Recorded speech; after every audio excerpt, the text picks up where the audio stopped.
The door of Henry's lunchroom opened and two men came in. They sat down at the counter. "What's yours?" George asked them. "I don't know," one of the men said. "What do you want to eat, Al?" "I don't know," said Al. "I don't know what I want to eat." Outside, it was getting dark. The streetlight came on outside the window. The two men at the counter read the menu. From the other end of the counter, Nick Adams watched them. He had been talking to George when they came in. "I'll have a roast pork tenderloin with apple sauce and mashed potatoes," the first man said. "It isn't ready yet." "What the hell do you put it on the card for?" "That's the dinner," George explained. "You can get that at 6 o'clock. George looked at the clock on the wall behind the counter. "It's 5 o'clock. "The clock says 20 minutes past 5, the second man said. "It's 20 minutes fast." "Oh, to hell with the clock," the first man said. "What have you got to eat?" "I can give you any kind of sandwiches," George said. "You can have ham and eggs, bacon and eggs, liver and bacon, or a steak."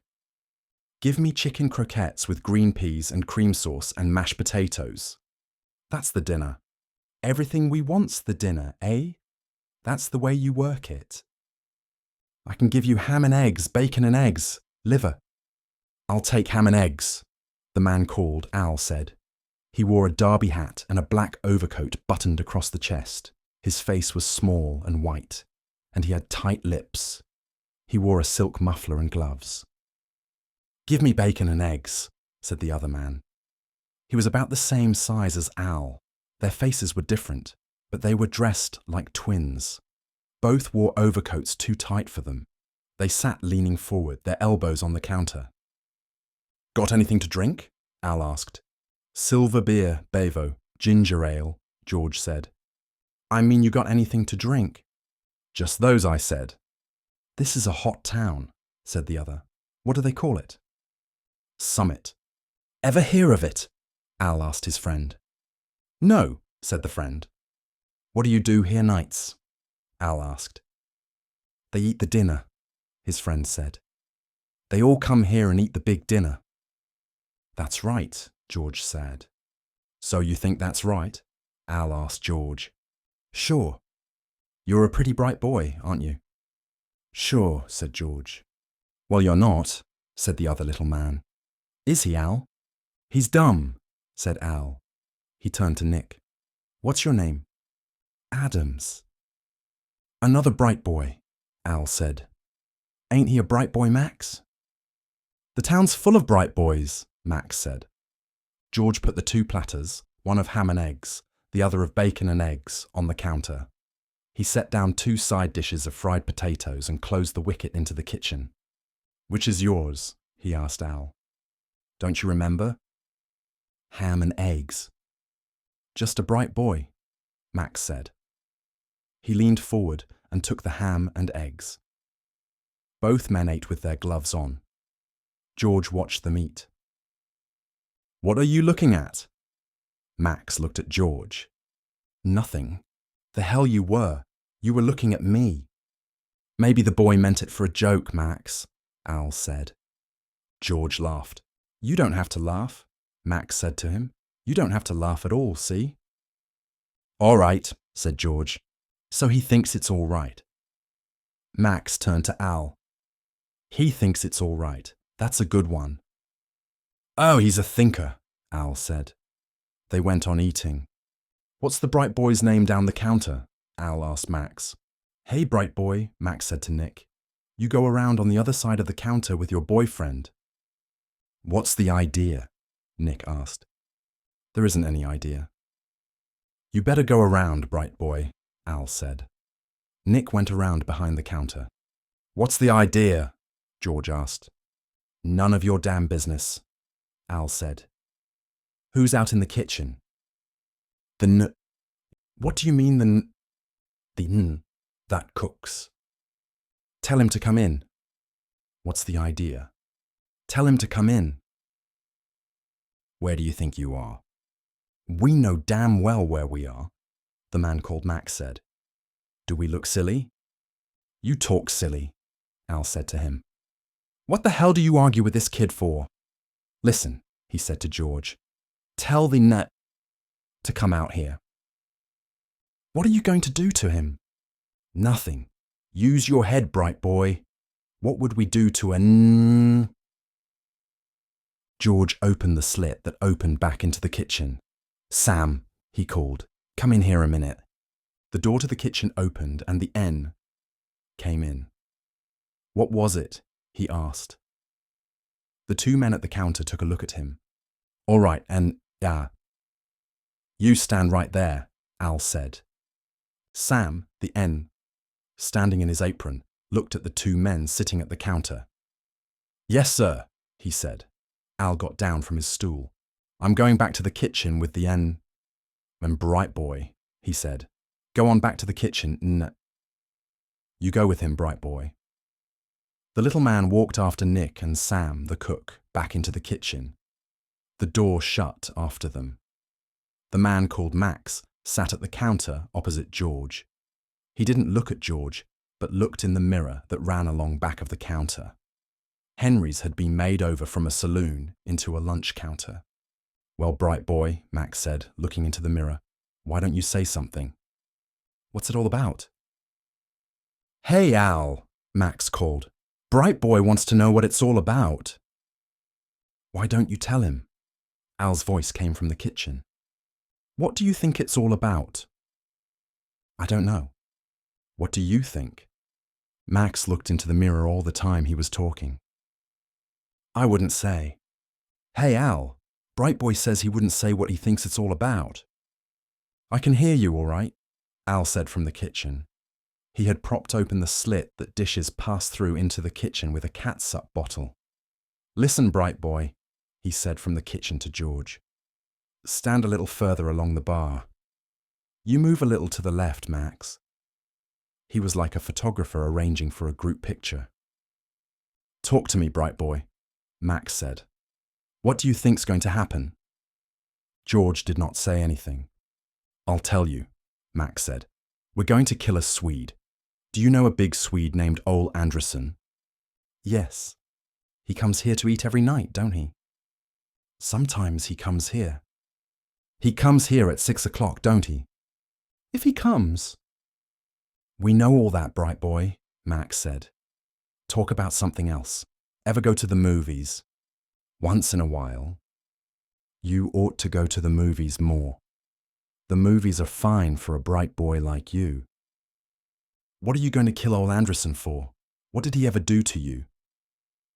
He never had a chance to do anything to us. He never even seen us. And he's only going to see us once, Al said from the kitchen. What are you going to kill him for then? George asked. We're killing him for a friend. Just to oblige a friend, bright boy. Shut up, said Al from the kitchen. You talk too goddamn much. Well, I got to keep bright boy amused, don't I, bright boy?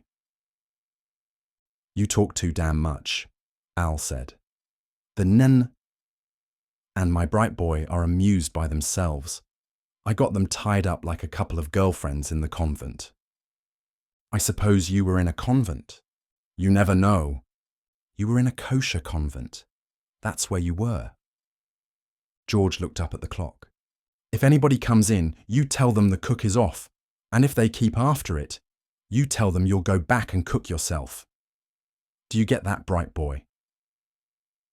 All right, George said. What you going to do with us afterward? That'll depend, Max said. That's one of those things you never know at the time. George looked up at the clock. It was 6:15. The door from the street opened. A streetcar motorman came in. Hello, George, he said. Can I get supper? Sam's gone out, George said. He'll be back in about half an hour. I'd better go up the street, the motorman said. George looked at the clock. It was 6:20. That was nice, bright boy, Max said. You're a regular little gentleman. He knew I'd blow his head off, Al said from the kitchen. No, said Max. It ain't that. Bright boy is nice. He's a nice boy. I like him. At 6:55, George said, He's not coming. 2 other people had been in the lunchroom. Once George had gone out to the kitchen and made a ham and egg sandwich to go that a man wanted to take with him. Inside the kitchen, he saw Al, his derby hat tipped back, sitting on a stool beside the wicket with the muzzle of a sawed-off shotgun resting on the ledge. Nick and the cook were back to back in the corner, a towel tied in each of their mouths. George had cooked the sandwich, wrapped it up in oiled paper, put it in a bag, brought it in, and the man had paid for it and gone out. "Bright boy can do everything," Max said. "He can cook and everything. You'd make some girl a nice wife, bright boy." "Yes," George said. "Your friend Ole Anderson isn't going to come." "We'll give him 10 minutes, Max said. Max watched the mirror and the clock. The hands of the clock marked 7 o'clock, and then 5 minutes past 7. "Come on, Al," said Max.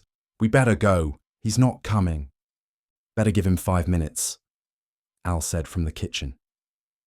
In the 5 minutes, a man came in, and George explained that the cook was sick. "Why the hell don't you get another cook?" the man asked. "Aren't you running a lunch counter?" He went out. "Come on, Al," Max said. "What about the 2 bright boys and the They're all right." "You think so?"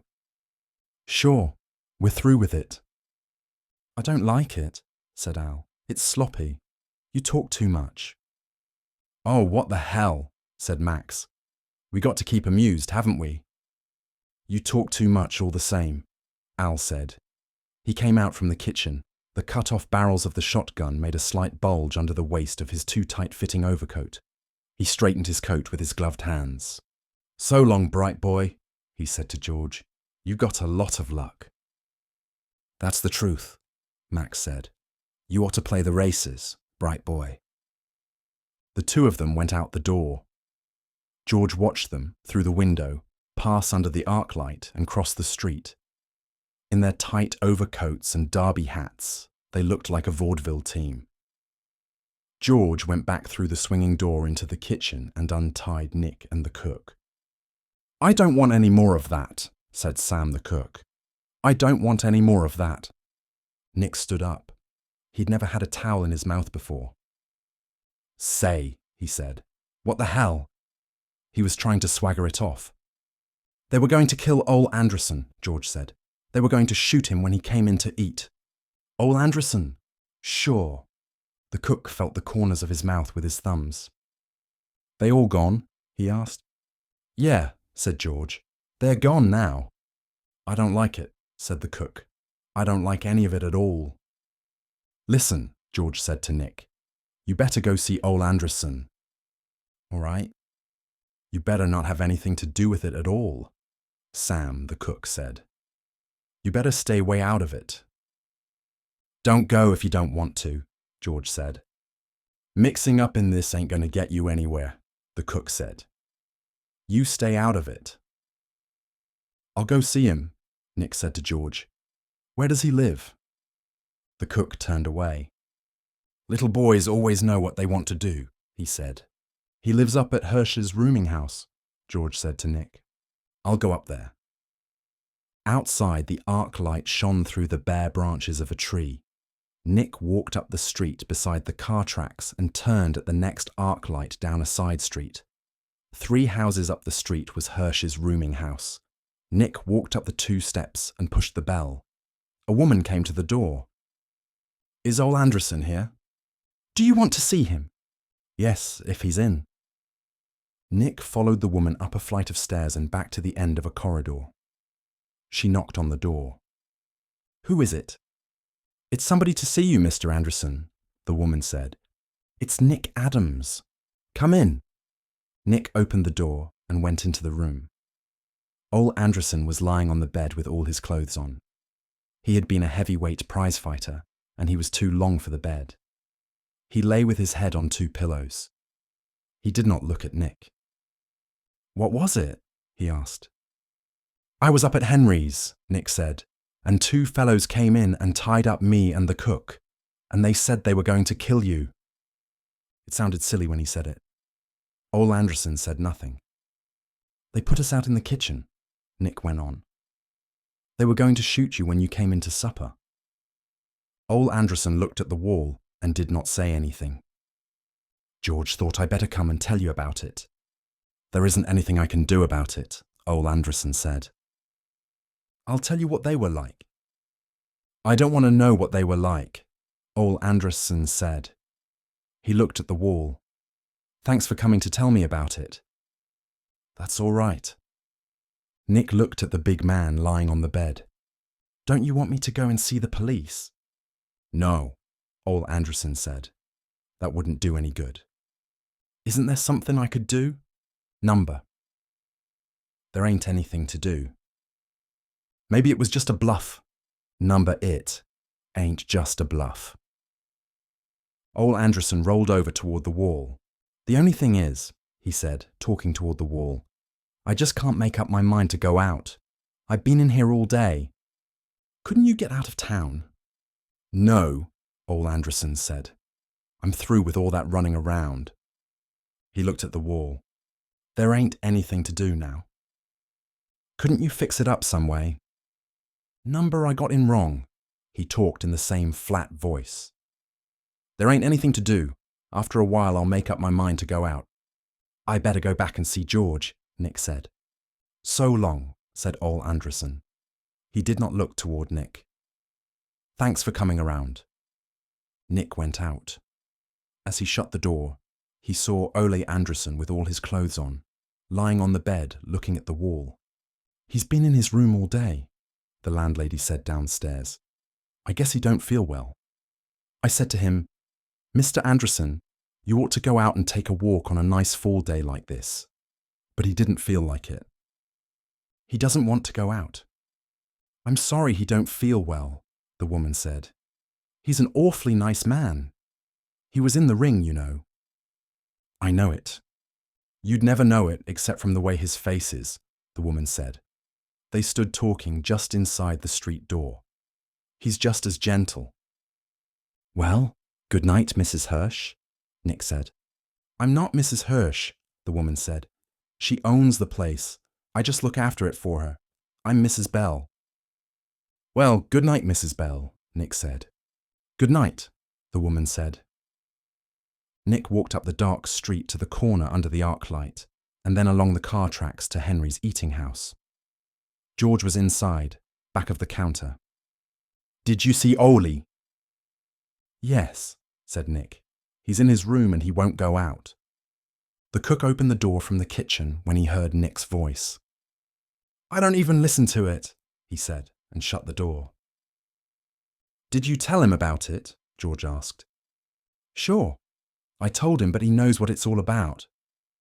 What's he going to do? Nothing. They'll kill him. I guess they will. He must have got mixed up in something in Chicago. I guess so, said Nick. It's a hell of a thing. It's an awful thing, Nick said. They did not say anything. George reached down for a towel and wiped the counter. I wonder what he did, Nick said. Double-cross somebody. That's what they kill them for. I'm going to get out of this town, Nick said. Yes, said George. That's a good thing to do. I can't stand to think about him waiting in the room and knowing he's going to get it. It's too damned awful. Well, said George, you better not think about it. Enjoyed the story? I post new audiobooks every week, so don't forget to hit subscribe and turn on notifications so you never miss one. I'd love to hear your thoughts. Drop a comment below and let me know what you thought of this story, or suggest what you'd like to hear next. Before you go, please consider treating yourself to a free audiobook on Audible. Just click the link in the description, start your free trial, and dive into thousands of classics. No strings attached, your first book is free, and it helps support the channel. Happy listening.